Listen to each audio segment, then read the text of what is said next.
Welcome back to Yankee Chronicle. I'm your host, Abby Peel.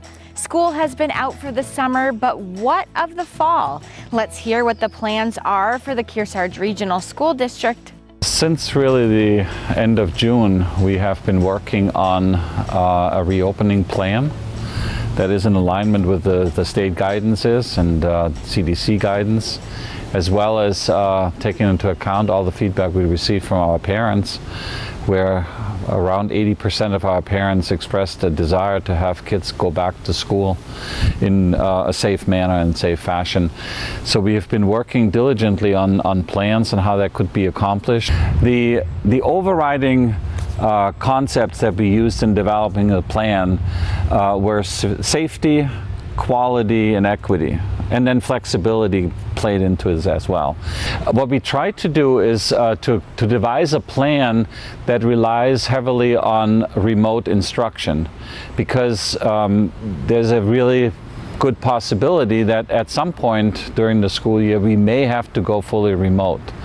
So our plan, the center point of our plan, is that it is a remote instruction plan, both offered in school and synchronously or simultaneously for kids that cannot come to school or prefer to be at home. They get essentially a remote at-home option, which is the same as and happens at the same time as the in-school plan.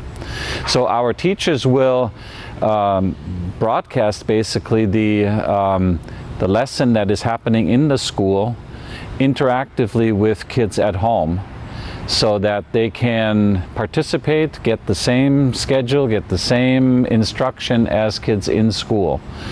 And then for very few kids that prefer to not be instructed at the time when it happens, they have the option to choose a form of homeschooling where they can utilize other existing options such as VLAX, the charter school, the virtual charter school, or Khan Academy, or learn at their own pace, asynchronously, as we put in the plan.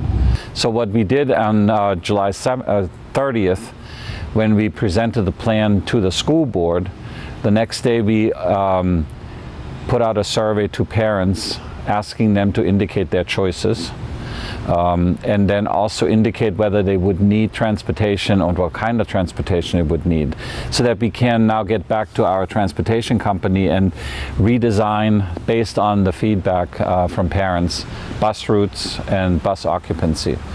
Because again, buses will not be at full capacity, just like our classrooms will not be at full capacity. We have limited the attendance in the classroom, the physical presence, to about 12 to 15 students. That allows for the 6-foot minimum distance between each other and between teacher and students.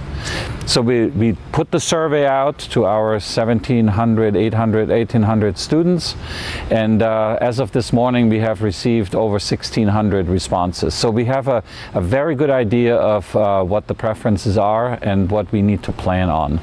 The school board on the July 30th meeting followed my recommendation that we would postpone the start of school from the original calendar by 1 week.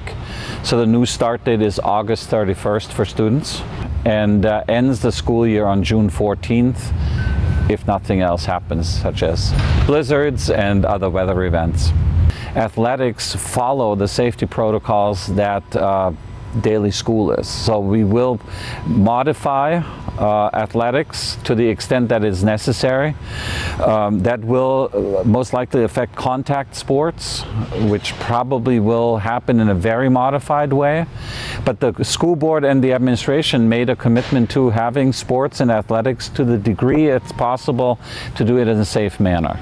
And again, for me, it was very important to stress that, we are asking kids to wear masks, we're asking staff to wear masks, we're asking staff to maintain 6-foot distance whenever possible.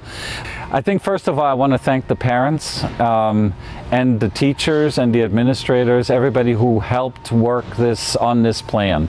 The teachers, I mean the parents had a very crucial role. They responded to the surveys that we put out in June and then again this last week. The participation is phenomenal. Thank you very much to every parent who filled that out, and allows us to plan on short order, basically a new school year. Also my staff, teachers were more than willing to come to participate in those reopening task forces that we had, task force meetings of over 40 people, meeting at least 3-4 times, and then each school did more task force meetings to just plan, and that continues now that we know that the plan is adopted. So the next 3 weeks will be very intense, a lot of work, and we hope that by August 31st we have the best product that we can have given the circumstances. Thanks for the update. When will normal prevail again? I need a good dose of our community coming together for Friday night football. Just saying. Coming up next, Elizabeth will continue her interview with the new president and CEO of New London Hospital. But first, stay with us and check out these great businesses that make your Yankee Chronicle possible.